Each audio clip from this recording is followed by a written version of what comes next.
The sanctions were supposed to work. That was the assumption sitting underneath almost every major Washington policy paper after 2018. Restrict semiconductor equipment, pressure allies, cut off advanced lithography, blacklist firms, tighten capital access. Eventually, China would slow down, maybe stall, maybe crack internally under the weight of technological isolation. Instead, 6 years later, the United States is holding emergency hearings about Chinese battery dominance, Chinese shipbuilding capacity, Chinese EV pricing, Chinese rare earth processing, Chinese drones, Chinese solar exports, Chinese industrial robotics, and increasingly, Chinese chips. One Pentagon analyst saw this coming in 2019, not vaguely, not philosophically, specifically. And almost nobody paid attention. The document itself never became famous. It didn't circulate online with dramatic headlines. It wasn't written for the public. It was one of those dense, strategic assessments that disappear into Washington's internal ecosystem, read by committees, summarized badly, then buried under newer crises 3 weeks later. The kind of report people reference without actually reading.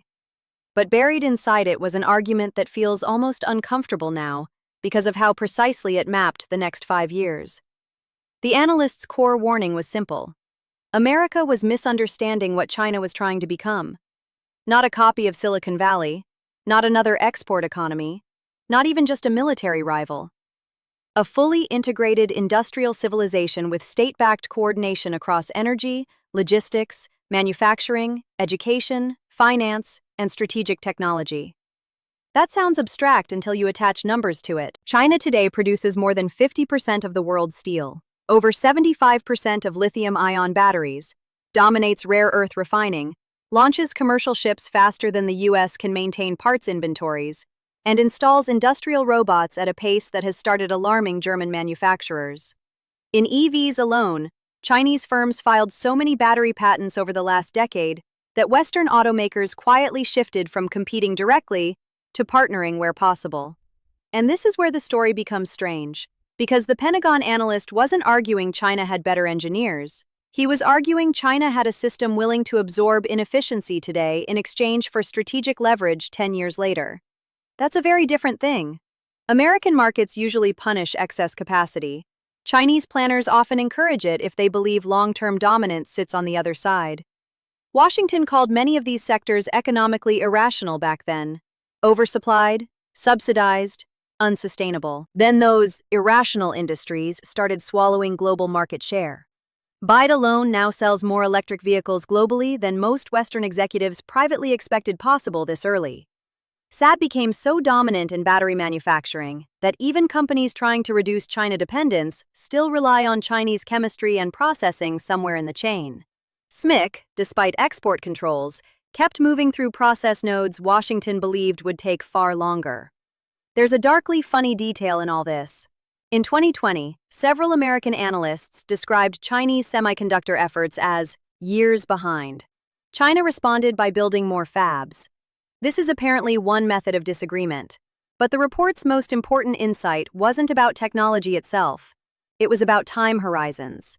The analyst warned that the United States increasingly optimized for quarterly efficiency, while China optimized for industrial positioning across decades. Different political systems produce different tolerances for pain. Democratic systems want visible returns quickly. Beijing can spend 15 years building supply chain redundancy before profits appear. That changes the math completely. And the warning becomes more serious when you realize the Pentagon wasn't primarily worried about consumer products. It was worried about mobilization capacity. Wars, real wars between industrial powers, are not won by app design. They're won by who can manufacture replacement systems faster after the first month. Batteries, steel, drones, semiconductors, cargo ships, machine tools, transformers, the unglamorous stuff. America spent 30 years assuming global supply chains automatically created stability. The report argued they were quietly creating dependency instead. We'll come back to that word later because it sits underneath almost every panic now emerging in Washington. Dependency. Not just on Chinese factories, on Chinese processing, Chinese assembly, Chinese intermediate goods most consumers never see. And here's the uncomfortable part for American strategists. Some of these dependencies became visible only after sanctions began. The restrictions were designed to expose China's weaknesses. Instead, in several sectors, they exposed America's assumptions. There's a tendency in Washington to treat China's rise as if it were primarily a theft story. Cheap labor, IP theft, forced technology transfer, subsidies, industrial espionage. Some of that absolutely happened. Pretending otherwise would be dishonest. Chinese intelligence operations against Western firms are well documented, and Beijing's state support for strategic industries operates on a scale most market economies would never tolerate. But even if you subtract all of that, something larger remains. The Pentagon analyst understood this earlier than most people inside the policy world. China wasn't merely catching up technologically, it was reorganizing the physical architecture of production itself. That distinction matters more than it sounds. Because innovation alone doesn't guarantee industrial dominance anymore. Scale does. Coordination does. Supply chain density does. The ability to manufacture 10 million units cheaply often beats inventing the first prototype elegantly. America still leads in many foundational technologies: advanced aerospace, high-end chip design, research universities, frontier AI models. Nobody serious disputes that. But invention and deployment are no longer the same race. And this is where the report becomes almost painfully relevant in hindsight. One section focused heavily on what the analyst called industrial interlock. The idea was that China's advantage wouldn't come from one breakthrough sector. It would come from linking sectors together until they reinforced each other automatically. Cheap solar lowers industrial energy costs. Battery dominance strengthens EV production. EV scale strengthens rare earth refining incentives. Rare earth refining supports defense electronics. Domestic shipping capacity lowers logistics risk. Large ports attract more manufacturing clusters. Clusters accelerate supplier ecosystems. And eventually, the system becomes self-feeding.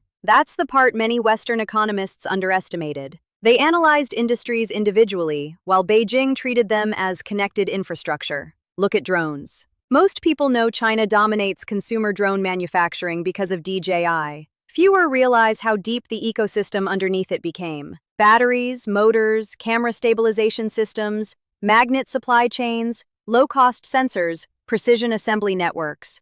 Thousands of firms growing around each other until competitors elsewhere struggled to match pricing without losing money. The Pentagon analyst warned that once these industrial clusters mature, replacing them becomes brutally expensive. Not impossible, just slow. And slow becomes dangerous during geopolitical escalation. There's a reason the U.S. Department of Defense suddenly became obsessed with supply chain mapping after COVID. The pandemic accidentally stress-tested globalization in real time. Medical equipment shortages, shipping bottlenecks, semiconductor delays. The entire system revealed how dependent advanced economies had become on manufacturing concentration overseas. One former U.S. official described it bluntly in 2021. "We discovered efficiency and resilience are not the same thing." That sentence should probably be engraved somewhere inside the Treasury Department. Because for 30 years, the global economy rewarded whoever reduced costs fastest. Resilience looked inefficient on spreadsheets. Redundant factories looked wasteful. Domestic stockpiles looked unnecessary. Investors punished excess capacity. China built it anyway, not everywhere, not perfectly. Beijing made huge mistakes too, especially in property markets and local debt financing. Entire ghost city projects became symbols of state overreach. Some industrial subsidies failed spectacularly, but the broader strategic direction kept moving. Quietly. Steadily. And sometimes with an almost unnerving patience. Take shipbuilding. This barely gets public attention in the West because commercial shipyards aren't exciting television. But they matter enormously. China now produces more commercial shipping tonnage annually than the United States by a staggering margin. Some estimates place Chinese shipbuilding capacity over 200 times larger than America's. 200. That number sounds fake until you dig into naval logistics and realize modern military power rests on civilian industrial foundations more than most people think. A navy without repair infrastructure becomes a museum eventually. The analysts saw this convergence coming years earlier. Commercial strength bleeding into strategic strength. Again, not because Chinese engineers are magically superior. That framing misses the point completely.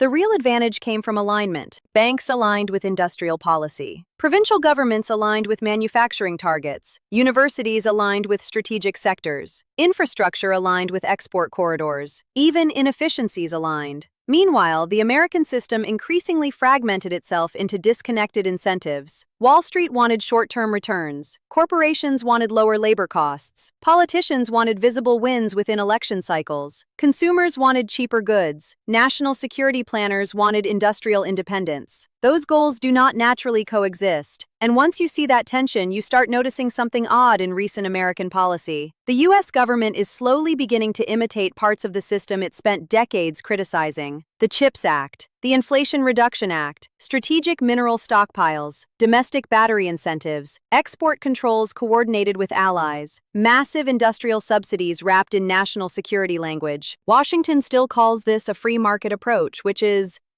optimistic branding. But there's another layer here the Pentagon analyst hinted at, and it may be the most important one. China's leadership appears willing to tolerate lower short-term profitability if it increases long-term strategic leverage.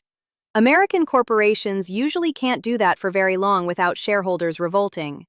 That difference hasn't fully hit public consciousness yet. It will. Because the next phase of this competition is no longer about who invents the future first.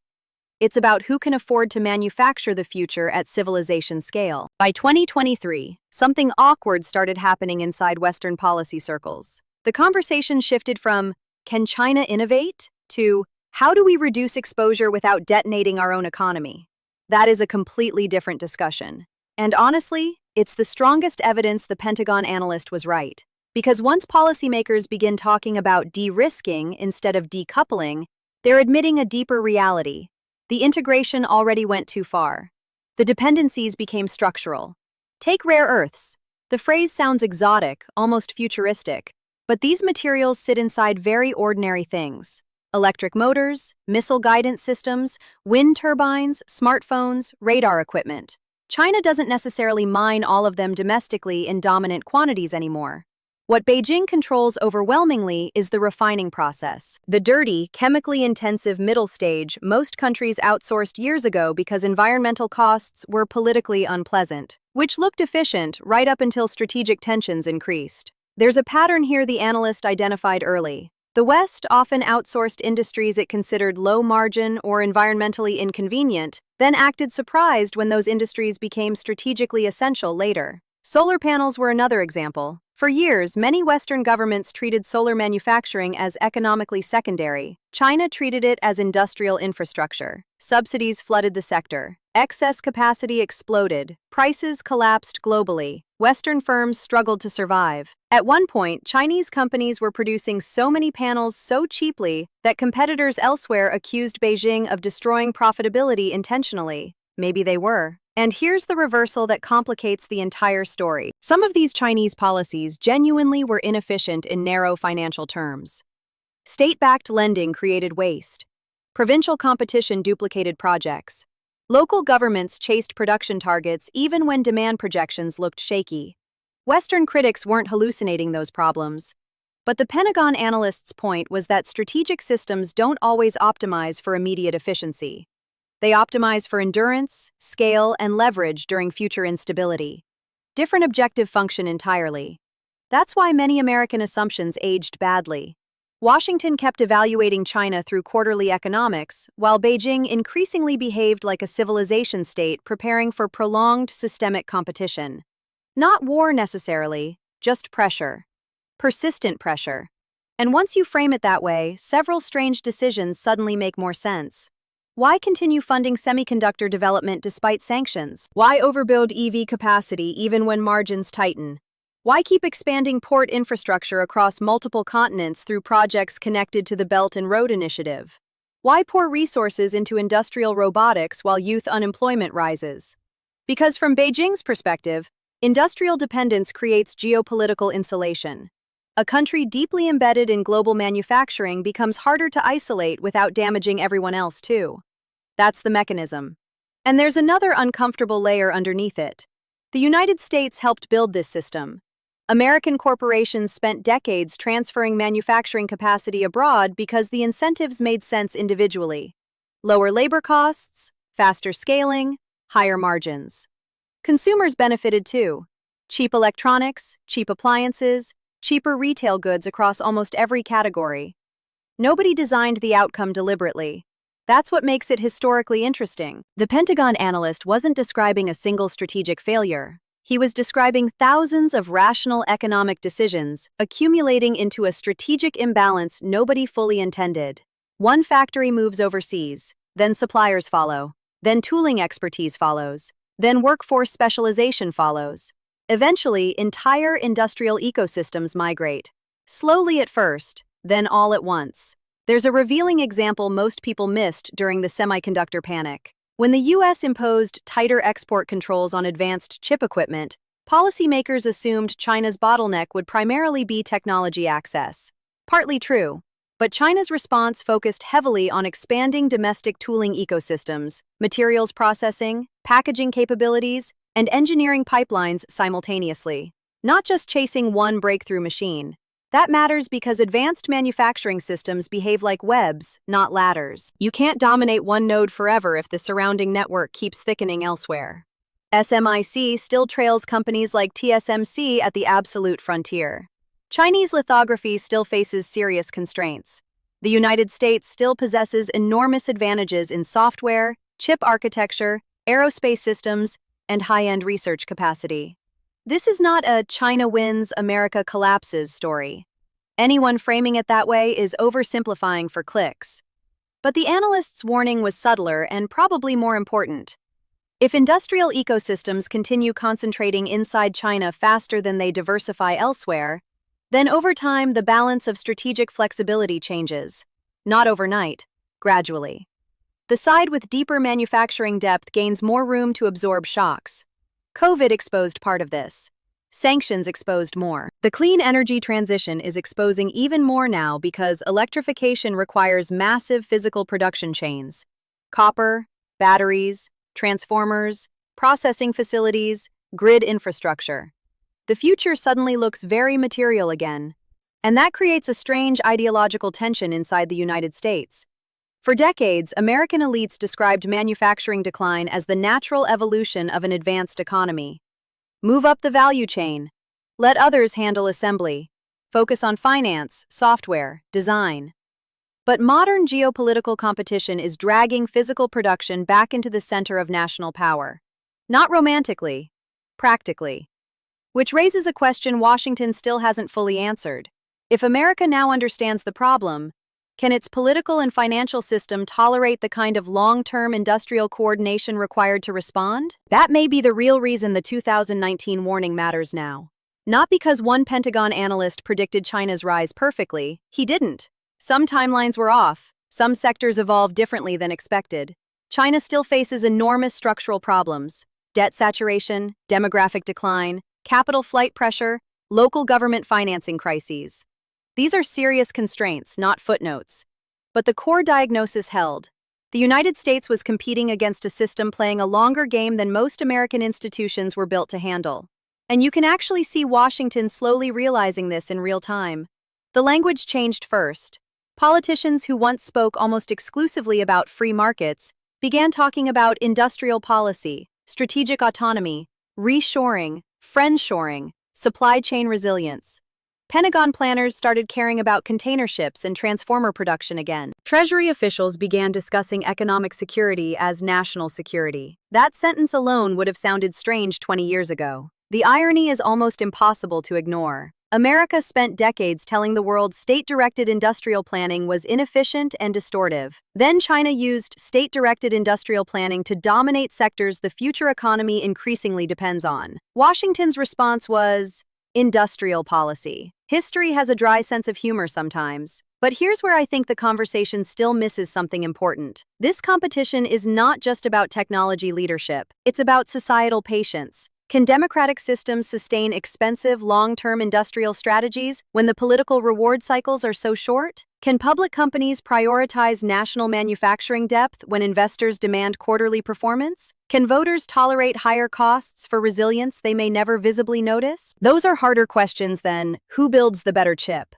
Because the uncomfortable truth buried underneath globalization is that many advanced economies outsourced not just factories, but time horizons. China absorbed the slower, heavier, less profitable layers of industrial development, while the West optimized for speed and financial efficiency. That worked brilliantly for a while, until geopolitics returned. And geopolitics always returns eventually. I keep thinking about one line buried deep inside that 2019 assessment. The analyst warned that once industrial ecosystems mature at sufficient scale, they begin generating momentum independent of central planning. Skills accumulate, supplier networks thicken, infrastructure compounds. The machine starts reinforcing itself. That's where China may already be in several industries. Not invincible, not unstoppable, but deeply entrenched. Which means the next decade probably won't look like the last one. The era of assuming economic integration automatically softens strategic rivalry is fading. Countries are increasingly treating batteries, semiconductors, shipping lanes, minerals, and energy grids as instruments of national power. The global economy is becoming more political again, more fragmented, more redundant, probably more expensive too. My own view? I think the United States still has the capacity to compete effectively, but only if it accepts something psychologically difficult. Rebuilding industrial depth takes much longer than losing it. You cannot financial engineer your way around physics, supply chains, metallurgy, or skilled labor shortages indefinitely. China understood that earlier. That's the part the analysts saw clearly in 2019. And the reason nobody wanted to hear it is simple. Accepting the warning meant admitting the problem wasn't one bad policy. It was the operating logic of an entire era. If you made it this far, subscribe. These stories only make sense when you zoom out far enough to see the system underneath the headlines.